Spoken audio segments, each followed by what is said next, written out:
বিগত আওয়ামী লীগ সরকারের 15 বছরে দেশ থেকে পাচার হয়েছে প্রায় 17,60,000। আসসালামু আলাইকুম প্রিয় ভিউয়ার্স, কেমন আছেন? আপনারা কিন্তু জানেন যে অত্যাচার হাসিনা 5 আগস্টে পালিয়ে গেছে, কিন্তু তার নেতাকর্মীর বাসভবন থেকে পাওয়া গেল অর্ধ কোটি টাকা। খালি টাকাই, এক কথা বলতে গেলে 4তলা 5তলা বিল্ডিং যে আছে অলঘরগুলো, তার ভিতরে শুধু টাকা টাকা গয়না গাট্টি, মানে কি বলবো। তো যাক না কেন ভাই, ভিডিও শুরু করার আগে ছোট্ট একটা অনুরোধ, বাট আপনি যদি আমার চ্যানেল নতুন হয়ে থাকেন অবশ্যই চ্যানেলটা সাবস্ক্রাইব করে দিয়ে যাবেন। চলুন যাই, পুরো ভিডিওটা শুরু করি, তাহলে ইনশাল্লাহ বুঝতে পারবেন।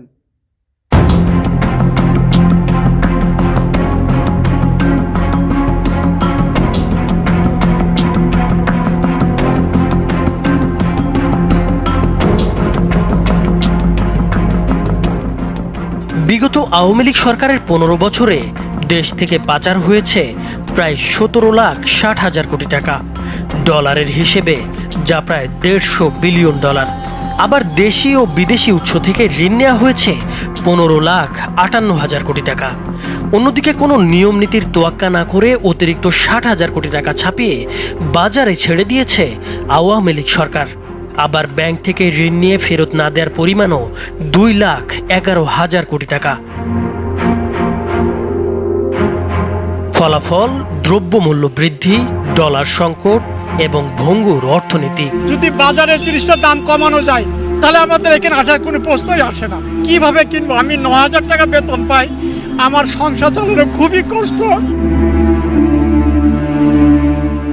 কোনো দেশের সরকার চাইলেই ইচ্ছে মতো টাকা ছাপাতে পারে না।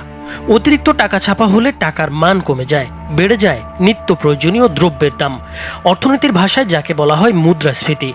বাংলাদেশের বাজারে যে দাম বৃদ্ধি হয়েছে তার মূল কারণ হিসেবে ধরা হচ্ছে আওয়ামী লীগ সরকারের অপরিকল্পিত মুদ্রানীতিকে।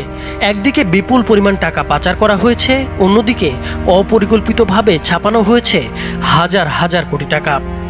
অন্তর্বর্তী সরকারের 1 মাস উপলক্ষে প্রধান উপদেষ্টা ডক্টর মোহাম্মদ ইউনূস জাতির উদ্দেশ্যে দেওয়া ভাষণে বলেন, ফ্যাসিবাদী সরকার লুটপাট করার জন্য নতুন করে 60,000 কোটি টাকা ছাপিয়ে বাজারে ছাড়ার কারণে মুদ্রাস্ফীতির শিকার হয়েছে দেশের মানুষ। নতুন করে 60,000 কোটি টাকা ছাপিয়ে বাজারে ছাড়ার কারণে মুদ্রাস্ফীতির শিকার হয়েছে দেশের মানুষ।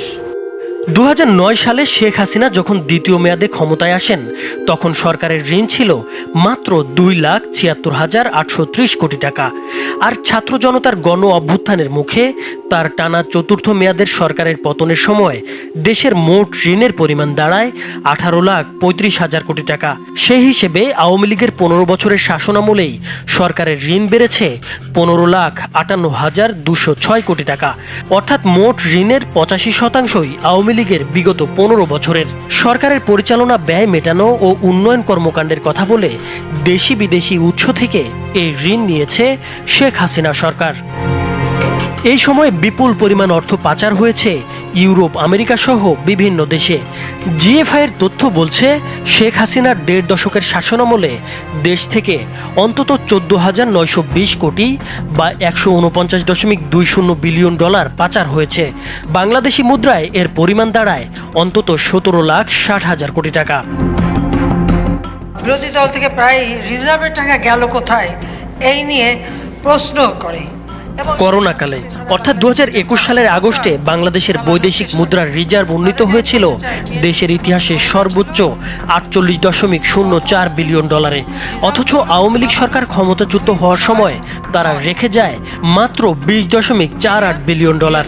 অন্যদিকে গত জুন শেষে দেশের ব্যাংকিং খাতে খেলাপি ঋণের পরিমাণ দাঁড়িয়েছে 2,11,391 কোটি টাকা। 2 লক্ষ কোটি টাকা আমাদের ব্যাংকিং খাত থেকে চলে গেছে। Not by too many families, but by 4 families or 5 families. দায়িত্ব নেয়ার পর পাচারের অর্থ ফেরাতে নানা উদ্যোগ নিয়েছে অন্তর্বর্তী সরকার। ইতোমধ্যে জাতিসংঘ, বিশ্ব ব্যাংক, FBI সহ বিভিন্ন সংস্থার সঙ্গে বৈঠকও করেছে দুদক এবং সংশ্লিষ্ট কর্তৃপক্ষ। পাচার হয়ে যাওয়া অর্থ ফেরাতে সহায়তার প্রতিশ্রুতি দিয়েছে যুক্তরাষ্ট্র এবং ইউরোপীয় ইউনিয়ন। তাছাড়া বাংলাদেশ ব্যাংকের গভর্নরকে প্রধান করে টাস্কফোর্স পুনর্গঠনও করা হয়েছে। মার্কিন পররাষ্ট্রমন্ত্রী অ্যান্টনি ব্লিংকেন বলেছেন, ওয়াশিংটন বাংলাদেশ পুনর্গঠনে সহায়তার জন্য একসঙ্গে কাজ করবে। বাংলাদেশ থেকে পাচার হওয়া অর্থ ফিরিয়ে আনা, রোহিঙ্গা সংকট, সন্ত্রাস দমন, শ্রম বিষয়ক সংকট সহ বিভিন্ন বিষয়ে সহায়তা করতে প্রস্তুত রয়েছে যুক্তরাষ্ট্র। এছাড়া ইতোমধ্যে ৭১টি দেশে চিঠিও পাঠিয়েছে দুর্নীতি দমন কমিশন। অন্যদিকে বড় ঋণখেলাপিদের দ্রুত চিহ্নিত করে দেশে তাদের সম্পদ বিক্রি করে হলেও টাকা উদ্ধারের ঘোষণা দিয়েছে বাংলাদেশ ব্যাংকের গভর্নর। বড় বড় ডিফল্টার্স আছে তাদেরকে চিহ্নিত করে আমরা খুব দ্রুত বাংলাদেশের ভিতরে তাদের যেসব অ্যাসেট আছে সেগুলোকে উদ্ধার করার চেষ্টা করব। বিদেশে যেগুলো অর্থ তারা পাচার করেছে সেগুলোকে আনার জন্য আমরা আইনগত এবং ইন্টারন্যাশনাল এফোর্ট আমরা নেব। নাইমুর হোসেন। কি ভাই দেখছেন তো, আমার কথা কি বিশ্বাস হয়েছে? এইরকমই তো যাই হোক না কেন ভাই, পুরো ভিডিওটা দেখার জন্য অনেক অনেক ধন্যবাদ।